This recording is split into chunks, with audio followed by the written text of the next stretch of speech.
저와 함께 종목 상담 진행할 두 분 소개하겠습니다. MBN골드 이호근 매니저, 강시환 매니저 나왔습니다. 어서 오세요. 안녕하십니까. 네, 자 원래는 이제 호랑이 팀, 용팀 한 명씩 나왔는데 오늘은 이제 우리 용팀의 용팀 두 분과 함께 이렇게 좀 진행을 하게 됩니다. 자 일단은 뭐 종목 상담을 신청하기 전에 시장에 대한 이야기를 같이 좀 풀어보면 좋을 것 같습니다. 먼저 이호근 매니저님, 네. 자 오늘 코스닥이 3.71%나 상승을 했고 네. 코스닥은 이렇게 하락을 했어요. 근데 사실 코스피만 보면은 야 이거 너무 크게 하락했는데 걱정이 되는데. 그 걱정이 뭔가 좀 코스닥에서 많이 만회한 기분이란 말이죠. 네. 이 코스닥 쪽에 이제 정부 정책발로 이제 올라갈 것 같은데 네. 이쪽에 대해서는 이게 좀 일시적일 것 같으세요? 아니면 앞으로 당분간은 좀 코스닥 장세가 좀 나올 것 같으십니까? 오늘 외국인하고 기관 매수가 그 답을 줬다 이렇게 보여집니다. 일단 오늘 외국인하고 기관이 지금 1조 넘게 코스닥을 순매수를 했습니다. 그러니까 그동안 코스닥에서 외국인 기관이 이렇게 크게 샀던 적은 없었는데 아마 이제 다음 달에 이제 정부가 코스닥 활성화 정책을 발표하겠다 이런 얘기가 나오면서 여기에 대한 기대감으로 기관하고 외국인이 선침해가 좀 들어온 게 아닌가 이렇게 보여집니다. 네. 지금 이제 코스닥 활성화 정책의 전체적인 내용을 조금 살펴본다면 지금 그 혁신기업 뭐 이런 쪽으로 그러니까 이제 그 성장성은 좋지만 지금 이제 자금 이런 부분에 어려움이 있는 기업들을 좀 더 활성화시키겠다 이렇게 보여집니다. 그렇게 되면서 그동안 코스피가 4천 갈 동안 코스닥이 하나도 못 갔었는데 맞아요. 이번에 이렇게 되면서 이제 코스닥의 반격이 시작이 됐다. 이렇게 보여집니다. 코스닥의 반격이 시작이 됐다. 네. 이렇게 보면 좋을 것 같습니다. 추가적으로 지금 네. 막 채팅창에 리브르 24601님께서 네. 이런 의견을 내주셨어요. 정부가 나서서 뭘 하겠다고 기업 자체가 경쟁력이 있어야지 세금만 쏟아붓지 네. 말길 이렇게 내용을 좀 올려주셨어요. 네. 사실 코스닥만의 경쟁력도 필요한 건 사실 아닙니까? 네네. 네. 그러니까 이제 미국 같은 경우가 지금 저기 어디죠? 그 벤처베리? 이제 그래서 거기서 네. 이제 창업을 하고 IT 기업들이 좀 하루에도 여러 기업들이 흥하기도 하고 망하기도 하고 뭐 새로 창업도 되고. 그러니까 이런 활성화가 이제 지속이 되려면 결국은 이제 코스닥 시장의 이제 이 자금 뭐 이런 부분들이 어느 정도 모아져야 되지 않나. 그러니까 지금 이제 기존의 대기업 중심, 그러니까 1999년도인가요? 그때 김대중 정부 때, 이 닷컴 버블 시대 때, 그때 이제 그 코스닥 시장을 상당히 활성화시키면서 그때 이제 많은 기업들이 탄생을 네. 했습니다. 네이버, 뭐 주성 엔지니어링, 워닝, 뭐, 그렇게 되면서, 그때 우리가 이제 IT 강구로 무척 섰거든요. 마찬가지로 이번이 이 코스닥 시장의 활성화를 통해서 뭔가 전체적인 시장에 키워보겠다. 이런 전략으로 보입니다. 네. 알겠습니다. 뭐 사실 이런 시장을 봤을 네. 때 뭐 정부 정책이다라고 하면은 기관의 수급이 더 많이 쏠려가지고 코스닥을 올렸다라고 볼 수 있는데 네. 오늘 근데 외국인도 코스피를 많이 사긴 했습니다. 네. 그렇기 때문에 외국인의 이 코스피에서 코스닥으로 갔던 종목들 한번 살펴보면은 오늘 강시환 매니저님 삼성전자와 SK하이닉스를 엄청나게 팔았습니다. 네이버도 팔고 삼성 에피스홀딩스 코스닥 대형 종목들을 거의 다 팔았고 오늘 제일 많이 담은 종목 보니까 레인보우 로보틱스, 네. 고영, 펩트론, ABL 바이오, 로보티즈, G2G 바이오, AD 테크놀로지, 리가켄 바이오. 코스피에 있는 종목을 볼 수가 없네요. 네, 정말 똑똑한 것 같아요.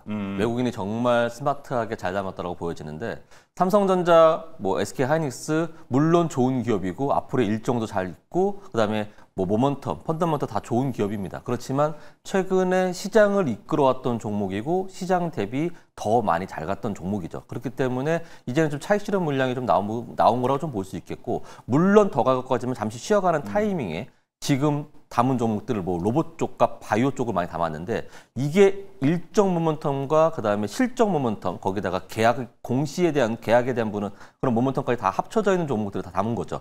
CES 2026이 1월 달에 열립니다. 그리고 JP모건 헬스케어도 컨퍼런스도 1월 달에 열립니다. 그런 걸로 봤을 때 그런 일정들이 앞에 남아있는 상황에서 로봇과 바이오를 담았다. 정말 스마트하게 담았다라고 볼 수 있겠고 지금 삼성전자, SK하이닉스 물론 잘 갈 것이고 좋지만 이미 나온 재료는 다 나왔고 이제 앞으로 실적 발표 4분기 실적 발표가 나올 때까지는 어느 정도의 조금 쉬어감이 있지 않겠나라는 생각이 듭니다. 그렇지만 여기서 이제 정부 정책에 대한 부분 제가 전에 우리 이제 용어상박 코너에서 나오면서 뭐라고 말씀드렸냐면 시장이 올라감에 있어서 세 가지 축의 기둥이 있는데 그 중에 하나가 금리 인하에 대한 기대감 그 다음에 정부 정책에 대한 기대감, 그 다음에 AI 버블에 대해서 완화적인 그런 기대감 이렇게 있었는데 AI 버블에 대한 완화적인 것이 지금 많이 되어 있는 상황이고 금리 인하 쪽도 많이 좋아졌죠. 그러면 정부 정책 쪽이 들어와야 되는데 지금 정부 정책에서 국민 펀드 조성한다는 얘기도 있고 지금 코스닥을 부양시켰다는 얘기도 나온 그런 상황이기 때문에 정말 잘 올라갈 수 있겠다. 그런 상황이 만들어지는 모습입니다. 그래서 거기다가 코스피가 아니고 코스닥을 올리겠다고 했으니 종목들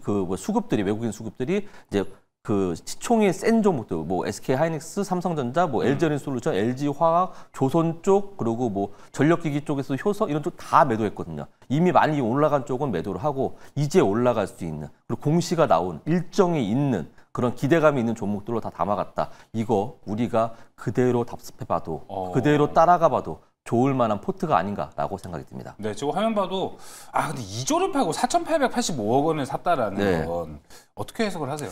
저는 이제 뭐 분할 매수 관점이 아닐까. 분할 매수 관점. 한 번에 팔고 주말이라는 기간이 또 껴있고 그리고 아무래도 이제 어떤 일정이 있을지도 모르고 그다음에 우크라이나와 러시아에 대한 그 종전에 대한 기대감들 그런 것들도 이제 어떻게 될지 모르는 부분들이 산재에 있고 또 12월 5일 날 PC 지표가 나오는데 이제 미뤄졌던 게 그때 나옵니다. 그 이후에부터 금리 인하에 대한 기대감이 확정적으로 바뀔 수 있거든요. 근데 12월 5일이 이제 일주일밖에 안 남았어요. 그렇기 때문에 우선 2조는 팔고 우선은 5천억, 6천억 정도를 코스닥에 담아놓고 그다음에 시황을 보면서 더 추가적으로 매수하지 않을까. 그리고 정부 정책의 후속 기사들, 그런 스탠스를 보면서 연기금의 모습들과 이런 거 다 발맞춰 가면서 외국인이 다시 매수하지 않을까라는 생각을 가져보고 있습니다. 알겠습니다. 일단 우리가 기대해 볼 수 있는 그 기대감으로 이렇게 외국인의 수급, 기관의 수급도 들어왔다 볼 수 있는데 이유금 매니저님 이건 좀 어떻습니까? 근데 오늘 장중에 정부에서 확정된 바 없다라고 선을 긋는 이 보도 자료를 함께 냈습니다. 근데 우리가 뭐 주식시장에서 또 오래 있지 않았습니까? 그렇죠. 사실 이런 거 보면은 이 두 글자만 아니면 됩니다. 사실무근, 논의한 바 없다. 이 두 개만 아니면 거의 뭐 아직 사인 안 했고 맞다라는 의미로도 우리가 해석을 해볼 수 있을 것 같은데 그렇게 어떻게 보시나요?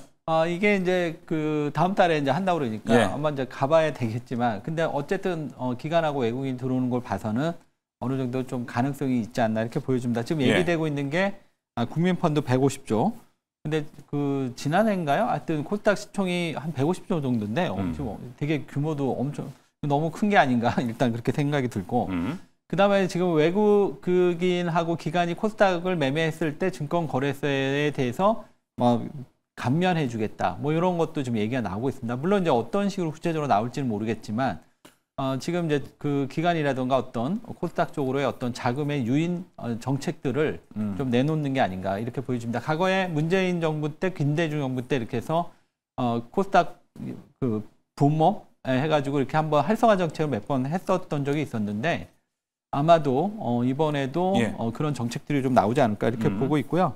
여기서 지금 이제 가장 그 중심이 되는 기업들은 기존에 이미 어느 정도 성장을 도달했던 기업보다는 앞으로 성장 가능성이 좀 큰 기업들 이런 종목들이 아마 코스닥 시장에서 주 타겟이 되지 않을까 이렇게 보여집니다. 일단 바이오가 해당이 되고요. 노번, 그다음에 AI, 그다음에 의료 AI 뭐 이런 식으로 이제 성장성이 큰데 지금 당장 돈을 못 버는 기업들 이런 기업들이 이번 시장 랠리에서 타겟이 되지 않을까 이렇게 보고 있습니다. 말 그대로 성장주 관점으로 코스닥을 이렇게 보기 좋은 장세가 되지 않았나라고 생각이 듭니다. 자, 그러면 강시환 매니저님, 일단은 코스닥이 지금 뭐라고 해야 될까요? 왜냐면은 워낙에 대형주들이 좀 좋은 장세였고 코스닥에서는 이 기대감을 제일 잘 받는 게 지금 로봇하고 제약바이오 말 그대로 기대감으로 가던 거였단 말이죠. 근데 이런 기대감이 쭉 가는 건 아니고 올랐다가 떨어졌다, 올랐다가 떨어졌다 이런 흐름을 가던 와중에 지금 정부 정책을 받은 거잖아요. 이게 좀 연속성 있게 앞으로 쭉 갈 거라고 보십니까? 제가 아까 전에 말씀드렸듯이 후속 기사가 되게 중요한 부분이고 후속 기사. 지금 연기금 이제 국민조성펀드의 150조 원에서 이제 50조 3조 원 정도가 AI 반도체 쪽에 들어간다고 하고 나머지가 바이오로 들어간다고 하는데 국민조성 펀드 쪽에서 보게 되면 이제 국민조성 펀드를 코스닥에 한다고 하면 시가총액 상위 종목들을 사지 않겠습니까? 그렇죠. 그렇다고 한다면 시가총액 상위 종목들이 제약바이오와 이차전지, 그다음에 로봇이 네임볼 로보틱스까지 포함돼서 계속 가고 있는데 그런 것들을 계속 보는 흐름이 기관의 수급들이 계속 집중이 되는가? 그리고 외국인들이 또 지금 오늘 들어왔지만 다시 한번 또 들어올 수 있는가? 그다음에 정부 정책에 대해서 부분에서 연기금이 갖고 있는 국내 투여 자금 있죠. 네. 이게 한 17.9% 정도 자금으로 치면 한 1,300조 원 정도 된다고 하는데 예. 여기에서 지금 14.9%가 차인 상황이고 3%가 남아있다고 하는데 이걸 가지고 하기에는 거의 다 찼다라고 보여지기 때문에 여기서 지금 플러스 2, 그러니까 TA라고 하죠. 그 부분을 해갖고 플러스 2% 정도 더 늘리지 않겠나라는 기대감이 있습니다. 이게 되게 중요한 건데 이걸 늘리면 더 올라갈 수 있다고 보여지고 이걸 늘리지 않고 그 안에서 그냥 비중 조절만 한다라고 하면 오르락내락하는 그런 흐름이 좀 길어질 것 같아요. 그래서 지금 오늘 코스피 같은 경우도 아직 그 부분이 해결되지 않았기 때문에 대형주를 팔고 코스닥으로 이렇게 가면서 코스닥을 올린 상황이거든요. 그렇기 때문에 만약에 연기금에서 그 부분을 더 늘린다라고 한다면 2% 더 증액한다라고 한다면 코스피랑 코스닥 같이 올라갈 수 있고 꾸준하게 연속적으로 상승할 수 있다라고 좀 보여집니다. 알겠습니다. 그리고 한 말씀 더 드리자면 네. 이러한 코스닥 부양하는 그런 정책을 내세운 게 처음이 아니잖아요. 2017년에도 한 번 있었고 2021년도에도 한 번 있었습니다. 근데 2017년도 때도 한 11월 달쯤에 했었거든요. 그때부터 2월 달까지 코스닥이 엄청 올랐어요. 한 50% 정도 올랐어요. 사례가 있으니. 네, 사례가 있었기 때문에 지금 그 사례 물론 21년도는 그렇게 올라가지 않았지만 그때는 대통령의 뭐랄까 레임덕 그런 시즌이었고 이제 초창기 대통령 그 문재인 대통령 시대 그 시절이거든요. 그때 초창기 대통령 그 시즌 처음 때는 강력한 힘이 있으니까 정책들을 밀고 나갔던 힘이 있었어요. 근데 지금도 이번 대통령도 지금 초임이니까 그 집권 초기긴 하죠. 네, 집권 초기니까 아무래도 힘이 좀 있을 것이다. 그리고 지금까지 정부 정책에서 말한 바 해서 다 증시로 끌어올렸기 때문에 맞아요. 증시 부양에 대한 기대감, 그다음에 정책에 대한 의지가 있기 때문에 이번에 의지로 아마 제 생각에는 적어도 2월, 길게는 4월 달까지 코스닥이 급등할 것이라고 네. 저는 보고 있습니다. 뭐가 됐든 이번 정부는 진짜 이 지수 부양에 엄청 노력을 하는 것 맞습니다. 같아가지고 이 부분은 뭐 아마 코스닥은 좀 어느 정도 이런 뭐 푸시를 해줘도 아니 근데 실적이 안 나오잖아 어느 정도 거품이 있을 수도 있어라고 걱정을 하실 텐데 그런 걸 떠나서 일단 코스피도 4천 넘었던 거 이런 거 맞아요. 보면은 주가 부양에는 엄청나게 열심히 하고 있다. 그래서 코스닥도 우리가 긍정적으로 일단 볼 수는 있다. 투자 포인트는 충분히 될 만하다 이렇게 정리가 될 것 같습니다. 그렇다면 이호근 매니저님 보셨을 네. 때는 뭐 코스닥은 지금은 시기적으로 네. 너무너무 제약바이오 시기가 너무 네. 좋습니다. 왜냐하면 제가 방송할 때도 누누이 말씀드렸던 거에 11월부터 호재 기술 수출 이 이야기가 나오면 이게 이제 네. 한 달 쭉 가다가 묻힐 때쯤에 다시 JP모건 이야기 다시 나와가지고 맞아요. 12월부터 쭉 달려가거든요. 지금 제약바이오는 너무 좋은 타이밍인 것 같아요. 네네.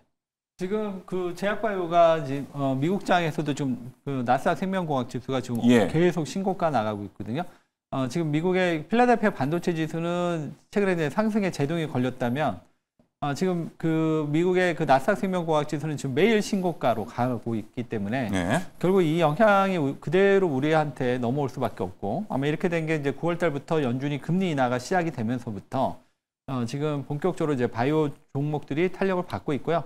최근에 ABL 바이오가 이제 큰 건이 하나 있었죠. 그리고 나서 완전히 지금 바이오 장세가 굳혀지는 걸로 보여지고 있고 이런 가운데 지금 정부에서 코스닥 활성화 정책까지 나온다면 바이오는 그대로 이제 날개를 좀 다룰 수 있을 것 같고요. 이 흐름은 일단 내년 1월에 있을 JP모건 헬스케어 컨퍼런스 이때까지도 지금 이 시기에 지금 우리나라 에로에 대한 기대감들이 네. 뉴스가 많이 나올 것이다 이런 얘기들이 계속 나오고 있고 이렇게 된 데는 가장 큰 게 우리나라 이제 제약 바이오들이 이제 어느 정도 기술이 어느 정도는 좀 올라와 있는 이런 국면에 들어오다 보니까 맞아요. 이런 건들이 과거에 비해서 네. 과거에는 한번 떴다가 가라앉았지만 지속적으로 나오고 있고 그래서 진짜 제약바이오가 진짜 전성시대가 아니냐 이렇게 보여집니다. 그래서 일단은 1월 달 그 JP모건 컨퍼런스 헬스케어까지 보시고요. 다만 이제 12월 달에 FOMC에서 금리 인하할 거라고 저는 보고 있는데 만약에 거기서 예상과 조금 빗나간다면 그때 조금 흔들릴 수는 좀 있을 것 같아요. 그래서 그것만 좀 유의해서 제약바이오를 계속 보신다면 내년 1월까지는 지금 완전히 뭐 그 코스닥 네. 활성화 정책까지 합쳐서 굉장히 좋습니다. 알겠습니다. 강찬 매니저님도 여기 동의하시죠? 뭐 네, 제약 바이오예요, 아니면 혹시 로봇이에요?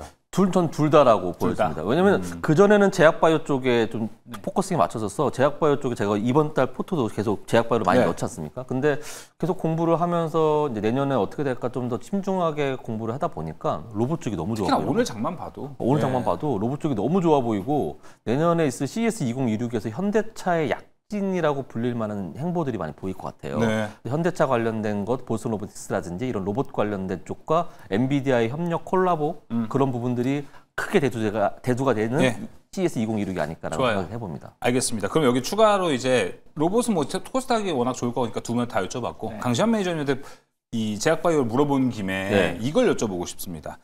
자, 반도체는 어떨 것 같아요? 반도체 우선 대형주는 많이 올랐으니까 좀 쉬어가지만 소부장 쪽은 덜 올랐잖아요. 코스닥에 많이 묻혀있는 부분도 있고 이게 안 좋은 기업도 아니고 실적이 안 나온 것도 아니고 컨센서스에 안 부합한 것도 아닌데 다 부합하고 실적도 좋았고 다 좋았습니다. 근데 생각보다 못 갔어요. 삼성전자, SK하이닉스 이런 종목들은 24년도에 고점을 넘어서 그 이상을 달려갔다고 한다면 코스닥의 몇몇 종목들을 빼놓고서는 거의 소부장 종목들은 24년도에 고점을 간신히 넘어선 그런 시점밖에 올라가지 않았습니다. 그렇기 때문에 지금이 너무 저렴한 가격이 아닐까 생각이 들고 코스닥 내에 있는 반도체주는 괜찮다. 네, 그렇습니다. 코스닥 내에 있는 반도체 종목들 아직 덜 올라간 것들, 특히 그중에 장비 쪽 그리고 디램, 랜드 쪽은 조금 더 갈 수 있다고 보여지고 아직 시작도 안 했다고 좀 보여지는 것도 있어요. 그래서 그런 소부장 쪽에서 코스닥 내에 있는 반도체 종목들은 추가적으로 물론 미증시에 따라가는 부분이 있기 때문에 미증시에서 보이는 그런 디램이라든지 랜드의 가격 수치라든지 디램의 그러한 가격 수치라든지 그다음에 그쪽에 흘러가는 주가의 흐름들을 보면서 체크해야겠지만 결국은 키 맞추기 하기 위해서 대형주 갔으니까 고객사들이 올라갔으니까 나머지 다 올라가야겠죠. 매출적인 부분 봤을 때. 그럼 4분기에 대한 실적이 발표되는 시점 전까지는 그거를 봐서 주가는 더 끌어올리지 않을까라는 생각을 가져봅니다. 알겠습니다. 그러면은 뭐 그거죠. 삼성전자, SK하이닉스 주가 추이와는 별개로 코스닥 내 반도체는 코스닥에 있기 때문에 좋을 확률이 좋다. 왜냐하면 많이 올라가 있었죠. 삼성전자, SK하이닉스 이미 올라가 있으니까 거기에 맞춰가야 되니까. 왜냐면 반도체 삼성전자, SK하이닉스가 워낙에 흐름을 잡고 가니까 얘네 흐름이 안 나오는데 코스닥 내 반도체가 움직일까? 이런 그래도 이미 올려놓고 서 있죠. 떨어지진 않고. 키 맞추기는 갈 거다. 키 맞추기는 갈 거다. 알겠습니다. 그 부분이 조금 룸이 한 30-40% 더 나올 수 있다고 보여집니다. 알겠습니다. 자, 이렇게 반도체까지 좀 이야기를 나눠봤고 전반적인 오늘 이번 주 내내의 시황을 한번 이야기해봤습니다.